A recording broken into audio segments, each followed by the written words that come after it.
the video is hike while you can, or do anything that you enjoy while you still can do it. Just a week returning after from Armenia, a wrong move at the gym has landed me with painful lower back spasms. Whereby I forget about hiking, I can't even manage a decent walk. So let me run you through how I made most of my 3 days and 2 nights in Armenia, and how I was blessed with meeting kind people all along the way. I'll start with the visa process. You can obtain the visa online as well as at the airport.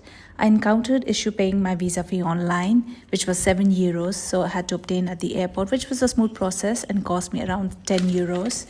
They did ask me about a prior stamp of Azerbaijan in my passport, but after answering few questions and the reason for visiting Azerbaijan, they let me go through without any issues. Next, exchange a little bit of cash, say €20, just to go to the city and get a better exchange rate in one of the supermarkets. Outside Yerevan, cash is still the king. You must download Google Translate, Yandex Maps and Hike Armenia app for your convenient stay. Also buy a local eSIM card, which will come handy in booking Yandex taxis. I took the most convenient and affordable commuting option, that is the airport bus, which just cost me 500 AMD, maybe €1.25 to go to the city. You have to buy the ticket at a tellcell machine before boarding the bus. A tip, just put the exact change, as the machine will not give you cash in return. The bus takes you to France Square, and my recommendation for you would be to book your hostel or hotel for the night just around the area. Even though I arrived at 2 a.m., I felt quite safe because there were a lot of people on the streets at that time. I stayed at Hostel, if that helps. Next morning, I took a Yandex taxi to Northern Bus Station to catch a Mashruka van to Dilijan. The journey lasts for around 1.5 hours to 2 hours. And just a few kilometers before approaching Dilijan, the roads get curvy. Hence, I would suggest you to not have a big meal right before getting on it if you suffer from motion sickness like me. The Mashruka stops in the center of Dilijan. There's a big supermarket and few restaurants around. There's even a beautiful lake across the road. I stayed at La Casa Dilijan, where the owner spoke fluent English and was super helpful. He helped me plan my hikes as well. Dilijan city center has always had a presence of cops and on few occasions even military personnel because it is so close to the border of Azerbaijan. It was a comforting feeling. For my first hike, I took a taxi until Lake Bars. Okay, so this hike is from Lake Bars to Goshabank Monastery. Supposed to be 7.5 kilometers long and an easy hike for lasting for 3 to 4 hours.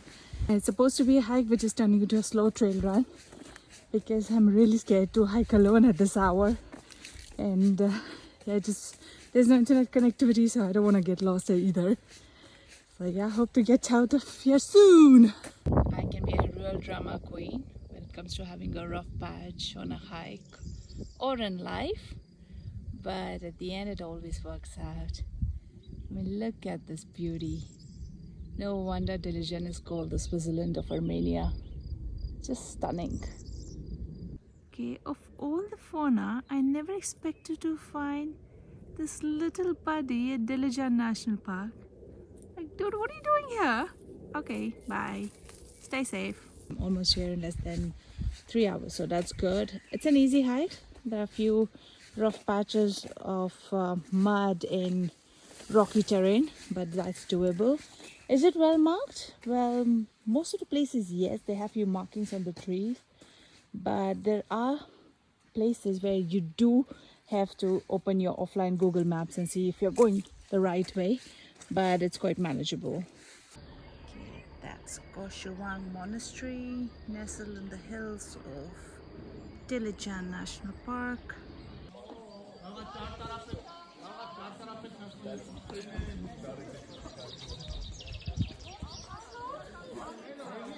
One can go to Gosh Lake from here. It's another 3 to 4 kilometers away. However, what I've heard from others, it's really not worth it. And I guess I should make my way back to Dilijan since I do not have Yandex application, and now I have to rely on the kindness of strangers to book me a taxi or hitchhike my way back to Dilijan. Okay, just to add here, there is no data connectivity, so no Yandex taxis can come over there. The usual taxi price is 4,000 AMD, but I was lucky enough to find somebody to hitchhike with. A lovely French couple helped me out and they dropped me back to Dilijan. Bless them. Alrighty, day 2, just started my hike to Juktawang Monastery, and from there we will descend to Matosawang Monastery. Just roughly half a day hike, and then the plan is to go to Sevan and spend the night over there. Ooh, look at this lush greenery. So actually this is called Trail of Medieval Monasteries. I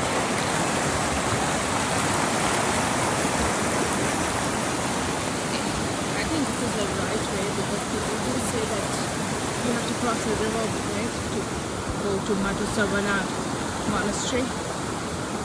Let's go!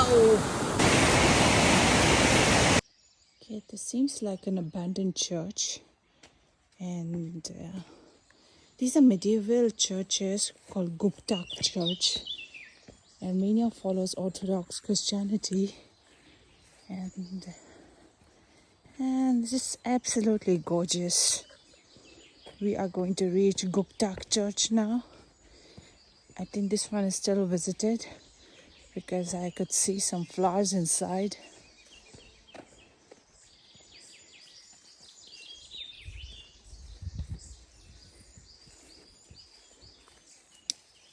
Absolutely gorgeous. Okay, hiking in Armenia has raised my bar for being a traveler. I mean, I have hiked before, but in groups or with, at least some people on the trail. But today I feel I'm going to be absolutely solo. I like it. Well, okay, either it's because of the rain or I feel not many people come this way. But they should. Such a gorgeous trail. Okay, that's Matosavang Monastery. Again built in between 12th to 13th century. How in this world these people build all these structures?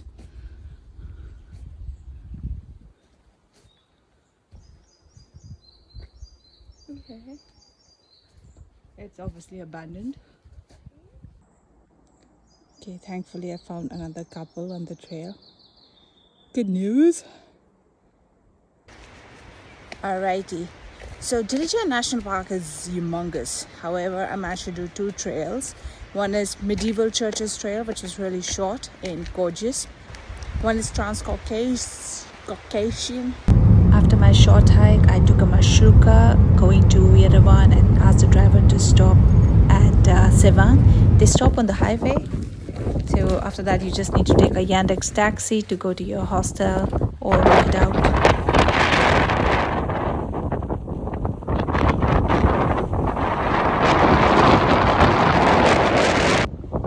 In Sevan, there's a beautiful hike from the botanical gardens to Sevanavang Monastery. Thankfully, my hostelmate was heading the same way. The hike has a rocky terrain, and I would say without him, I would not have been able to complete the hike. It's 90% well marked, and only on rocky terrain we wondered about which route to take, but if I can do it, so can you.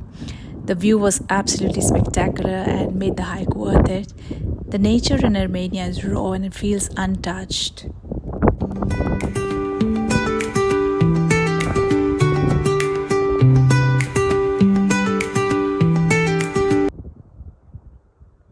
And I have to make a special mention about the friendly dogs of Armenia. They're the cutest, man. So sweet and so welcoming. I really want to play. Oi, Angie. Yeah, thank you. I love you too. I love you too. This is a 7-Ankh monastery. If you don't wish to hike, you can even come here as a day trip from Yerevan. The view is still worth it.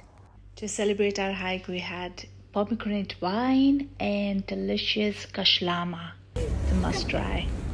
The next morning, I made my way to Yerevan on a mashruka for just 700 AMD. Yerevan city center was lively and buzzing. However, it was a Tuesday and most of the museums were shut. So I decided to go to Khor Villab to get a better view of Mount Ararat. But over here, I got a bit unlucky with the bus timings because online it did show me the bus is departing at 2 o'clock. But when I reached the bus station, the driver said it's going to depart at 6 p.m. What can you do? So I took a cab, which cost me around 8,000 AMD. The guy was super sweet. He waited me for an hour. He even got me an ice cream just before we were approaching Korvilla. So it was all good. And it worked out really well for me because on the way back, I met two fellow travelers. We bonded really well and explored Yerevan in the evening, went to Cascade Hills, which had a beautiful view of Mount Ararat and the city. So that's how my short and sweet visit to Yerevan was, and I'm so glad that I went there. It's a beautiful country with loving people, delicious cuisine, and the pomegranate wine. So don't wait for that perfect moment, more days off, more bank balance, or someone else to travel with you. Just go and explore. Hike when you can, when you still have the physical strength. Merci, Armenia. You were wonderful. I hope to visit you again.